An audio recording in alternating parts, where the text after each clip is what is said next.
pa natin yung patungkol sa pamangkin ni Digong, mga kababayan, na nanawagan nga. Oo, nanawagan sa sambayanang Pilipino at sa mga taga Davao na rin, di ba? Oo, nanawagan siya. Ang pangalan ng pamangkin ni Digong ay Nuwili Duterte. Nuwili ba? Oo, actually ito po ay psychiatrist na naka-base sa Amerika. Correct me if I'm wrong mga kababayan. So ito po ang pamangkin ni Duterte na pinsan ni Sara, pinsan ni Pulong, pinsan ni Baste. Ito po mga kababayan. Please, vote for don't vote. Please don't vote for any Duterte ever again. So ito po ay si Nuwili Duterte, pamangkin ni Digong. Ayan mga kababayan. Actually, basahin din po natin yung iba niyang mga post dito sa mga social media account. No, Ma'am Anisita Pisanya, may galap shout out po. And Happy Mother's Day. Ayan, sabi ni Sir Antonio Saldi de Leon. So ito po mga kababayan, yung post nitong Nuwili Duterte. Ayan, na pamangkin ni Digong.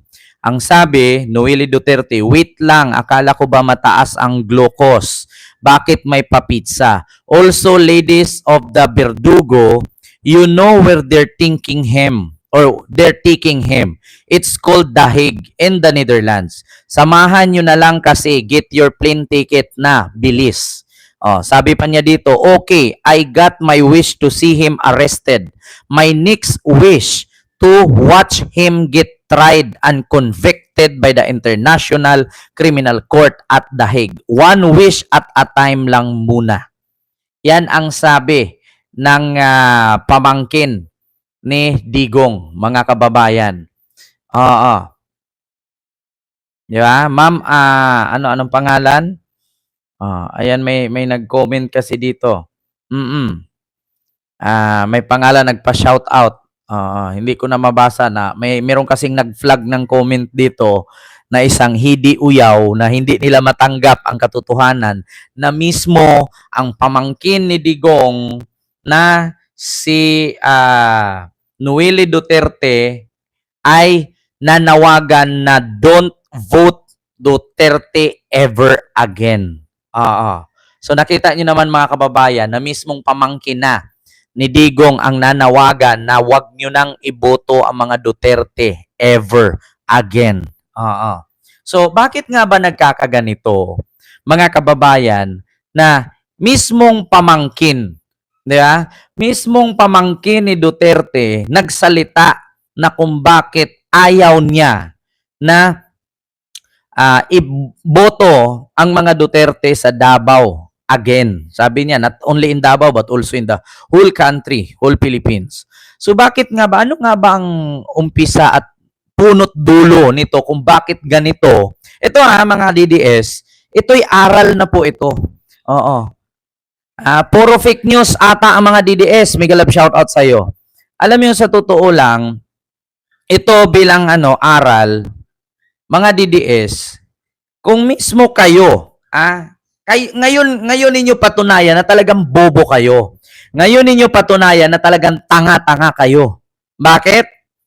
Mismo, pamangkin ni Duterte na si Nuwili Duterte, anak ng kapatid ni Digong. Anak ng kapatid ni Digong ito na babae. Nuwili Duterte, pinsan ni Sara, pinsan ni Pulong, pinsan ni Baste, pinsan ni Kitty. Pamangkin buo ni Digong Duterte na nakakulong ngayon, ayaw sa ugali nila. Di ba? Biruin niyo mismong kadugo, kamag-anak, pamangkin, anak ng kapatid. Ngayon ninyo sabihin na, tawag dito, mali ang aming sinasabi na bobo kayo, mga DDS. Ngayon ninyo sabihin na hindi kayo tanga.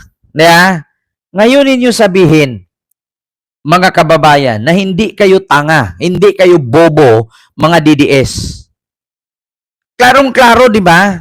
Mismong pamangkin umayaw kasi ang pangit ng ugali ng mga Duterte na yan. At mismong pamangkin nagsabi na inaantay niya at nag-wish na sana, di ba? Na sana makulong at makonvict si Digong sa dahig sa Netherlands. Di ba? Putragis na yan. Tignan ninyo, oh, mismong pamangkin nag-post. Oh, ano bang post dito? May isa pa. Oh, may isa pa, oh, reaction niya kay Vice President Sara Duterte. Ayan na, oh, reaction niya. Anong sabi? Noeli Duterte reaction on OBP bomb threat. Wow, they even plan their own bomb to support their persecutor. Delusions. Yeah, oh, ito pa. Saan ka pa? They plant their own bombs in their own office to support their persecutory delusion. While little Miss Sarah is out of the country. Yeah? Is out of the country. While little Miss Sarah is out of the country, of course. So what was the bomb supposed to do exactly? Oh, right. To give credence to her claims of threat when she's the one who went on a midnight run to say she hired an assassin to kill Junior, Lisa, and Martin. Diba? Remember who's the master at planting guns and drugs to support the panlaban narrative and the tanimbala to discredit the Aquino government at the time that tanimbala meticulously ended when Digong took office.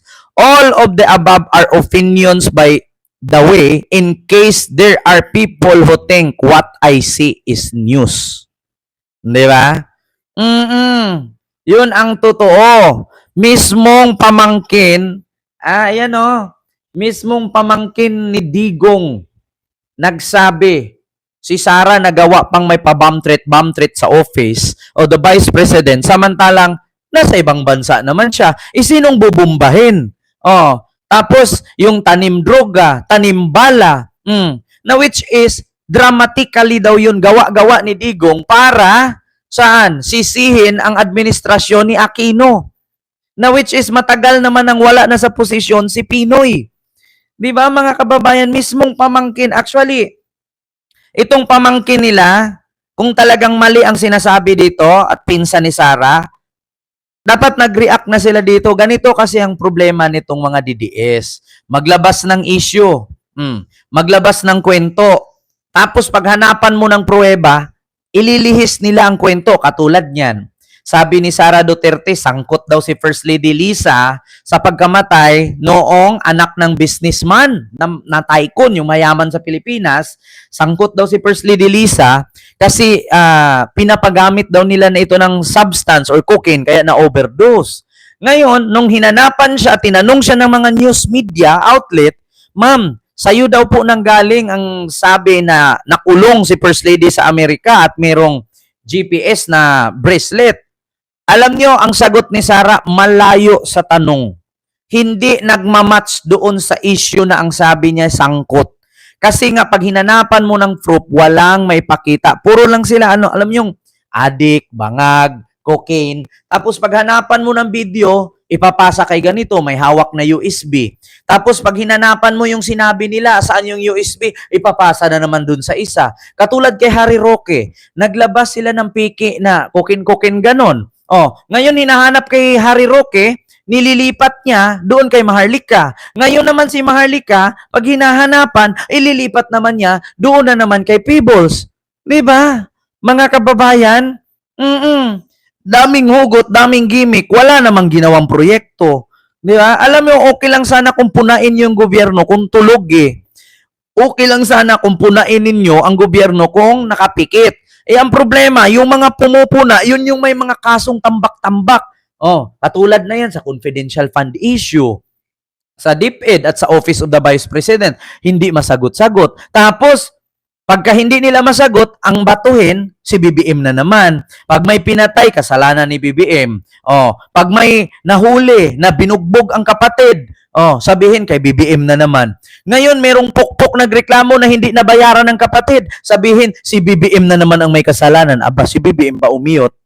Diba? Ang dami, basta ang dami-daming ano. Ito pa, isa.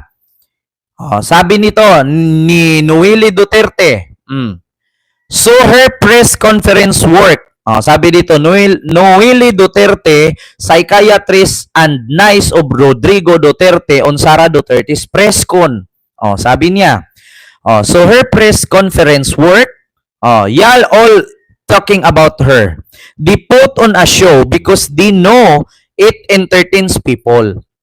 The more outrageous the words, the better. They know exactly what they're doing. This was planned. It has nothing to do with the mental health or illness and everything to do with calculation and manipulation. Yan ang sabi. So, no sane person would imagine beheading someone, sampal pwede. I'm sorry to say, many people imagine doing worse things to others. Ayan o, yung mga comment ng pinsan ni Sara na nakabase sa Amerika. Di ba? Isipin ninyong mabuti. Biruin nyo, kamag-anak na nila si Ronnie Rojas, sinusuka sila. Di ba? Isipin ninyo yan. Tapos, ito kakapasok lang na balita. Kanina napanood ko. Merong kalahating bilyon na piso or pera na ipinuslit doon sa Mactan Airport. Nako, may balibalita pa naman ako kung kanino, sinong may dala nung kalahating bilyong pera. Di ba? May balibalita ako kung kanino galing. Tsekwa ang may bitbit. Para saan at magpabarya ka ng kalahating bilyong pera? Ano, titira ka ng Pilipinas? Magtagal ka dito? Kailangan mo mag-withdraw ng kalahating bilyon kung pwede ka naman magamit ng ATM card, withdraw ka lang 10,000, 20,000 a day. Ba't magbibitbit ka ng isang maleta na 500 million? Di ba? According sa balita, Tsekwa ang nagdala. Imposible naman. Kanino ba yon? Di ba, kung ikaw Chinese ka, imposible naman. Pupunta ka ng Pilipinas, pupunta ka ng Cebu, magbibitbit ka ng 500 million. Di ba? Magbibitbit ka ng 500 billion o 500 million, kalahating billion. For what? Bakit ka magpabarya ng ganun kadaming pera? Di ba? Bakit ka mag-withdraw na halos puno yung maleta mo kung meron namang mga ATM machine? Pwede ka namang, Diyos ko, meron namang mga tap yung credit card mo, pwede mo na i-tap doon. Yung ano mo, pwede mo naman i-swipe. Bakit kailangan mo mag-withdraw at check kwa pa? For what is the purpose of that withdrawation of money? So ito na. Sabi dito ni Hayon Asila po laging nagtatanong, nakauwi na ba si Digong? Sabi ko, malaman mo pag nakauwi na yan, nagigilit na ako. Sabi niya, so hindi ka pa nagigilit, so hindi pa nakauwi. Di ba? Napakasimple lang yan. Sabi niya, nabasa ko kasi sa Facebook, may pinost si Digong naglalakad na, nabilis doon sa karinderya. Sabi ko, putang inama. 5 years agong nakalipas yan, kumain siya sa karinderya. Inuulit-ulit lang nila yan para i-manipulate ang tao.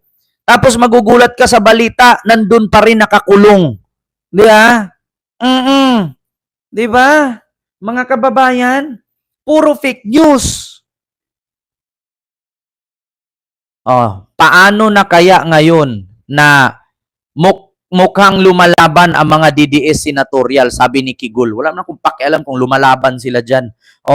Basta kami mga Pilipino, gising na gising, ultimo pamangkin, pinsan ni Sara, pamangkin ni Digong, pinsan ni Baste, pinsan ni Pulong, pinsan ni Kitty Duterte, anak ng kapatid ni Digong na babae, ayaw sa pag-uugali nila.